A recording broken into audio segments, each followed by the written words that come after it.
Daily Broadside, day 347. I was in this loud F-150 yesterday when I went to Lowe's to return something. No sooner had I gotten out of my truck, I was walking down about halfway down the bed. A lady one or two spaces over says, "Oh," I hear, get my attention. She's like, "Oh, I was praying somebody would come by so that I could get this thing loaded in the truck or the car," whatever she said. And I look over and she's got like a little Mazda Ford SUV thing, little one of those little mini utility vehicles. And the back is open and she's got a cart at the back.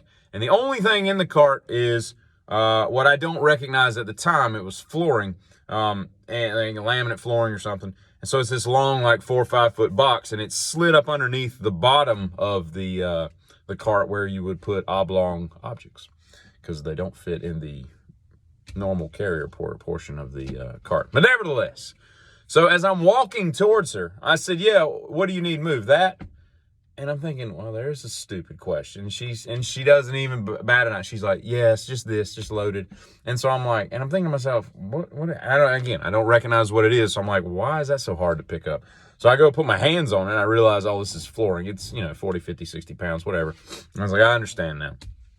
And so I said, then number two stupid question, I said, "Where do you want it?" And as if like the intake manifold under the hood was an option. And she says, "Just in the back that was open, mind you." And I was like, "Okay."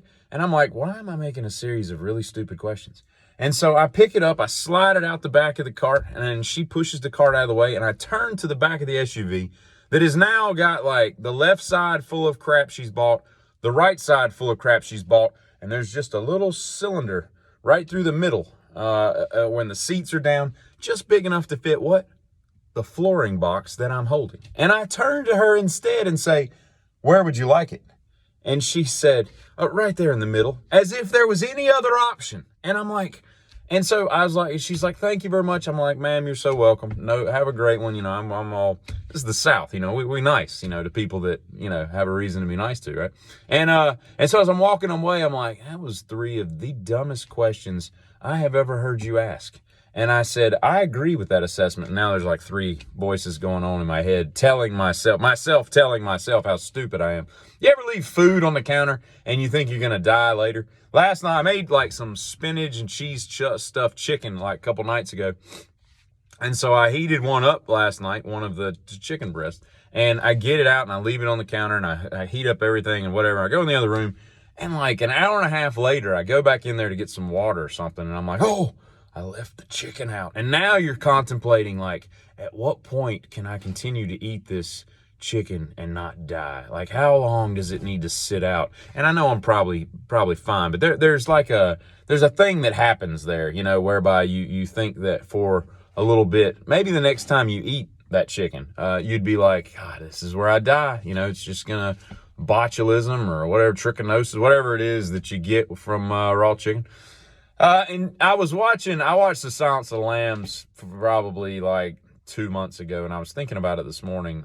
And to me, it doesn't hold up. I don't like Jodie Foster like in that movie. I don't think she's any good. But anyway, there's some problems I have with it, but that's for another day. But one of the issues that I thought about today was, where in the hell, that novel was written in 88. The movie came out in 91. Where did Jamie Gumb, Buffalo Bill, the serial killer, with the nasal issue, the way he talks and all, where did he get these death head moths and all these crazy moths? I mean, there would have been a black market for moths in 1988. There's no internet. There's no moth catalogs. I don't know where you would have gone to procure such things, because they're all grown in Asia, Africa, Europe. There's no death head moth in America. There's none of the Americas, I don't believe, either one of the continents. So I don't understand where he came across this huge collection of moths, even though that, represented his transition into whatever he was trying to do with women's skin and whatnot. I don't get that, bro. We couldn't have found something, devious, some devious animal that represented him, in Americas that would have made it a little bit. I would have liked to have heard the explanation, and I've not read the book. So there's that. And there was a thing yesterday where it was like, which one's harder, baseball or softball? And I'm like, ooh, this will be interesting, because I've seen those girls pitch and it's wicked fast, right? You then proceed to see the dude pitching to the softball player, strike, strike, strike. I mean, he's just killing her because those balls just go so much faster and she just can't hit one. And then she pitches to him and it's just like ting, ting. He's just punching those things out into like the next county, right? And I was like, well, I guess we put that to bed. And while we're talking about baseball, there is a challenge I heard about yesterday that I raise this eyebrow to because I can't raise the other one by itself. I have to hold this one down. Nevertheless, all right. It's the 999 challenge. Wasn't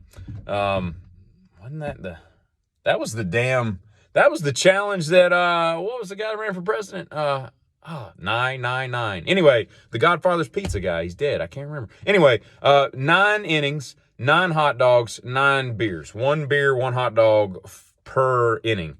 And I say to you, that's not a challenge. That's a baseball game. Giddy up.